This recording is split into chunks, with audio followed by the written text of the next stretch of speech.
Hello and welcome to the debut podcast of Chill. Chill is the word. Yes, that's right. I'm Alex. And I'm Trevin. Very good. So we have been reading this book by Catherine Isbister called How Games Move Us, and we are going to be talking about a couple key concepts about a certain game that we play called Dead by Daylight, and how that can loop back, if you will, to the material that we are talking about for this course. So, with that being said, we are going to be talking about cooperative gameplay, as well as character cosmetics, and how meaningful choices move us emotionally. So, if you recall in Chapter 1, it was about how meaningful choices make gameplay different, and... Of course, yeah. Yep, so playing together brings those meaningful choices into social interactions of gameplay. So I'm going to read a quote from Isbister. People socialize during other mediated experiences, laughing and chatting over a TV show or movie. But gameplay is different. When playing together, you and your fellow players take in-game actions that have real consequences for one another's moment-to-moment experience, as well as consequences for one another's in-game virtual bodies and selves. So, to get us started, Dead by Daylight is essentially this, in a nutshell. Yeah. So, me and Trevin are playing together in real time against other people, with other people. And this calls for a lot of cooperative action, gameplay. Most definitely. We're constantly in correspondence, yeah. So, we're on a generator. We're on, we're on hook. We need to save. We got to save each other. We got to heal each other. We got to repair generators together. We got to open the exit gate. All of this stuff, whether it's like, Trevin looping while I repair, or I'm down and Trevin has to come heal me, or putting me in a good light, I see. Yeah. Hey, look, I'm trying to raise you up. I mean, you have like what, 2,000 hours? 2,000 hours on this game plus. Yep. So, in over 400 hours I have, and I had not touched the base characters for some reason. True that, yeah. It's very, very silly. Just some DLC stuff. Anyway, going back to the course material, I just want to bring up another quote. Isbister maintains that there is something deeply satisfying and bonding about overcoming a challenging mental and physical situation with someone else, especially if it requires close coordination. Social psychologists have demonstrated that giving people opportunities for coordinated action leads to greater feelings of connectedness, mutual liking, and rapport. Games can facilitate this kind of collaboration over an extended period of time, spanning hours, weeks, even years. So like I just said, we have hours. We've got a fair bit of experience together, yeah. Yeah, so, I met Trevin through, well, not through Dead by Daylight, but we are bonding over it, basically. And these in-game opportunities that we have to correspond and communicate, it leads to that said connectedness and mutual liking. And it facilitates that kind of collaboration over an extended period of time. Very extended indeed. Yeah. But I can't... Sorry. You got this.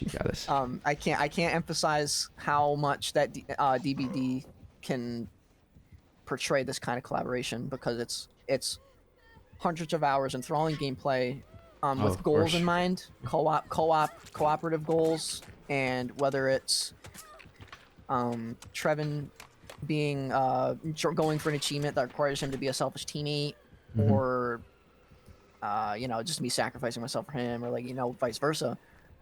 It helps us get that connectedness and influences those emotional experiences. Yeah, and even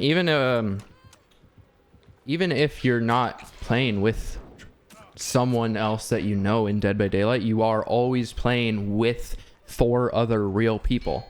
Whether they know that or not is up for debate sometimes, but yeah, the cooperation that you have in a game like Dead by Daylight, Hunt Showdown, any of these asymmetrical games or just any multiplayer game in general, the cooperation has to be intense unless it's like chess where it's a 1v1 scenario. And while games like Dead by Daylight don't have like voice chat so that you can more effectively talk and cooperate with your teammates if you're playing Survivor, there's still many ways that you are able to, like he said, doing gens, helping your teammates heal and whatnot. All very cooperative. Yep. Going off of that, that lack of communication is actually another way that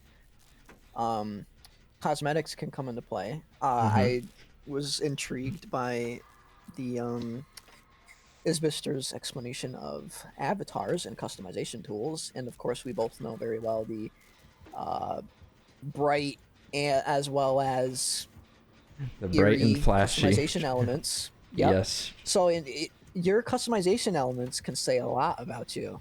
Oh, for sure. And so going off of the quote, let me just read it real quick. Isbister states, the avatar customization tools and expression controls make these characters feel like handcrafted puppets that the player is both operating and inhabiting in the game world. Unlike The Sims, SAT creatures never speak. They express themselves only through their broad body language and facial expressions. Yeah. So... And while Dead by avatars, Daylight definitely has a ton of that customization to show off yourself and basically, and tell people who you are. I don't know too much about like Hogwarts Legacy, but I know you've played it. Does that one also have the same customization value that the game like Dead by Daylight would have? So unfortunately, since Hogwarts Legacy is single player, it's limited to your own imagination, and so you lack that multiplayer communication. But more just also, like to show, because you can record your gameplay, show it to your friends, show it to YouTube. Like there are still ways for you to show it all off. So it's like just trying to bring in more games than just Dead by Daylight. A game like Minecraft, the customization options are infinite because you can use any build palette. You can create your own skin from scratch. All this stuff. What's another game? Call of Duty. There's tons of different skins for you to show off your personality, especially in these later games. A lot of different customization options, ever expanding. Dead by Daylight, I know, comes out with a new skin or two pretty much every 2 weeks or so. Just to encourage players to delve deeper into the rabbit hole that is finding your perfect fit. Just expressing yourself like that, and Hogwarts Legacy, yes, you can do that.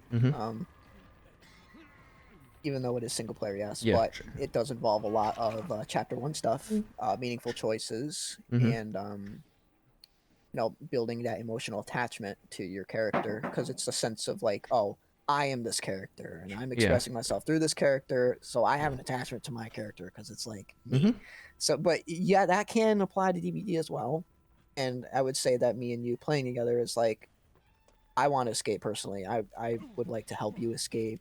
We're that cooperative action is definitely. I would like to run the killer for 5 gens, whether that means I die or live. Yep. Yeah, I would like to flashlight save you. Pew pew. For the people, all that stuff, but that but basically, also just taking a concept from chapter 4 to further enforce what we're talking about. Isbister says, when players in a room together laugh, jump, and tease each other, the power of games to drive connection, empathy, and closeness appears right before your eyes. And that it does. DVD, that it does. We laugh. We definitely have laughs because it's funny.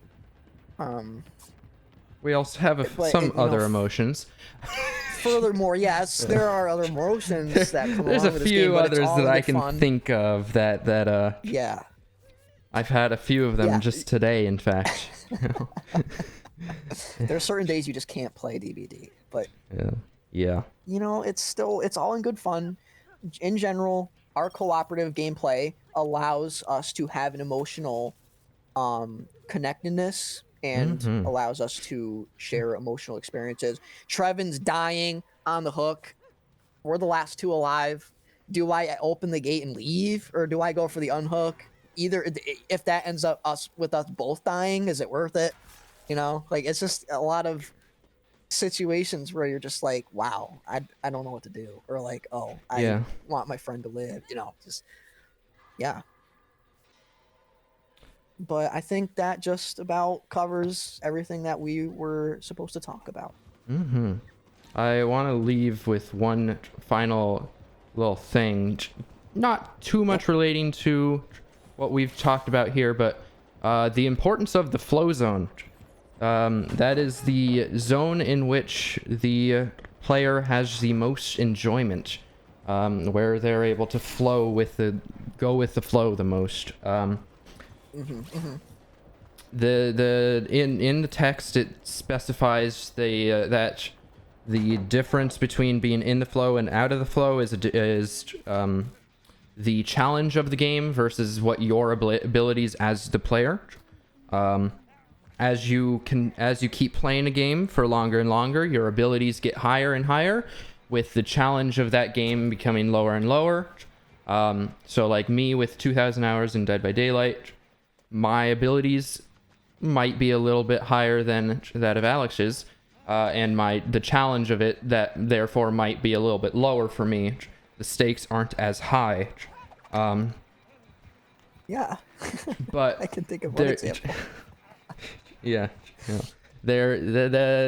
And games do need to make sure that they can accommodate that type of people. There's in pretty much every game, there's always if you look it up online, there's always people like the experienced players being like, "Oh, game too easy, it sucks," or this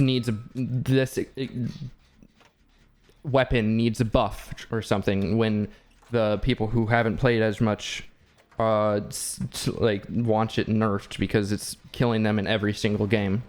And Dead by Daylight actually goes with a very good scenario of this, where keeping the more experienced players happy, or as happy as a Dead by Daylight player can be, while also accommodating for the newer players, at least somewhat, with their constant release schedule of new chapters or new DLC to keep on changing how the game's played. Because for a multiplayer game, the biggest problem, at least in my opinion, is the game will get stale eventually. But if you keep on introducing new content every 3 months, like they have been doing for 6 years now, they're almost on their 7th anniversary. That's insane. But Yep, it's yeah, exciting. Yeah, dude. Yeah, I agree. As you play DVD, like you learn, it's a big learning curve, I'd say. When I first started, it was quite about what you said about keeping them happy, like introducing all this new content. I look forward to trying to progress my skill and my rank and stuff. Like, oh, I'm gonna try this build. Meta can get boring sometimes, and when it's introducing all this new content, I feel like I have a lot more to try. And whereas games I play, like World of Tanks, like the content, like they release new content, but the meta is broken and the game flow is very much stale. Why do I play it? I don't know. I'm not answering that question right now. I'm not enslaved. I'm fine. But anyway, yes, I agree with what you said. Very, very good points. Very good points. All right, well, that wraps up our first episode of The Chill. name Chill. pending. Yep. Catch us next time, where we will be talking about DBD again. In an actual, like, more multiplayer sense than that, which I don't know how we're gonna, but we'll see, I guess. maybe with a guest star or two. Yes, Pin, star. yeah. Jared, if you'd like to play with us.